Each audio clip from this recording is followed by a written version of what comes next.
चलिए शुरुआत करते हैं सीमांत उपयोगिता तथा कुल उपयोगिता के बारे में। तो पहले चित्र में हम आपको बताने जा रहे हैं कुल उपयोगिता। यहाँ पर देखिए एक्स अक्ष में क्वांटिटी लेते हैं और वाई अक्ष में टोटल यूटिलिटी, और इस चित्र को बनाते हैं। दूसरे चित्र में हम सीमांत उपयोगिता को लेते हैं। अब चूंकि कुल उपयोगिता और सीमांत उपयोगिता दोनों वस्तुओं की मात्रा पर निर्भर करती है। यहाँ हम देखते हैं कि जैसे जैसे x वस्तु की मात्रा हम x वस्तु के उपभोग में वृद्धि करते हैं, सीमांत उपयोगिता और कुल उपयोगिता दोनों बढ़ रही है।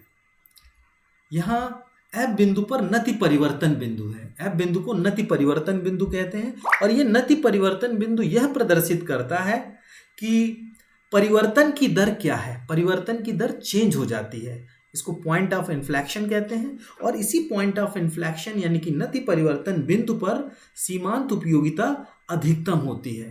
अर्थात जैसे जैसे हम वस्तुओं की अधिक मात्रा का उपभोग कर रहे हैं, कुल उपयोगिता भी बढ़ रही है, OF तक बढ़ती हुई दर से बढ़ रही है, और यहाँ पर सीमांत उपयोगिता भी बढ़ रही है। नति परिवर्तन बिंदु पर सीमांत उपयोगिता अधिकतम हो जाती है। और F बिंदु के बाद अगर कोई उपभोक्ता उपभोग को जारी रखता है तो कुल उपयोगिता घटती दर से बढ़ते हुए अधिकतम स्तर को प्राप्त कर लेती है। यहाँ जहाँ पर टोटल यूटिलिटी अधिकतम होती है, वहीं सीमांत उपयोगिता 0 होती है। तो सीमांत उपयोगिता जहाँ 0 है, वहाँ कुल उपयोगिता अधिकतम होती है।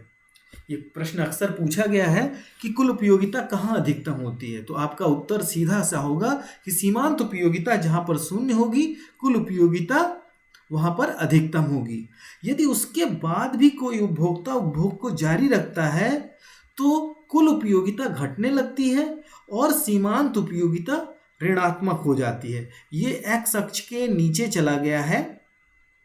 एक्स अक्ष के नीचे जाने का मतलब ये होता है कि सीमांत उपयोगिता ऋणात्मक हो गई है और कुल उपयोगिता घटने लगती है। यहाँ पर प्रश्न कई बार पूछा गया है कि सीमांत उपयोगिता ऋणात्मक कब होती है, तो आपका सीधा सा आंसर होगा कि सीमांत उपयोगिता ऋणात्मक तब होगी जब कुल उपयोगिता घटने लगेगी। एक बार हम फिर से गौर करते हैं कि O से F बिंदु तक कुल उपयोगिता बढ़ती दर से बढ़ती है, उसके बाद घटती हुई दर से बढ़ते हुए अधिकतम स्तर को प्राप्त कर लेती है, फिर उसके बाद घटने लगती है। वहीं हम देखते हैं कि सीमांत उपयोगिता बढ़ती है, अधिकतम हो जाती है, घटने लगती है और 0 हो जाती है। उसके बाद भी कोई उपभोक्ता उपभोग को जारी रखता है तो कुल उपयोगिता क्या हो जाती है, ऋणात्मक। सीमांत उपयोगिता ऋणात्मक हो जाती है।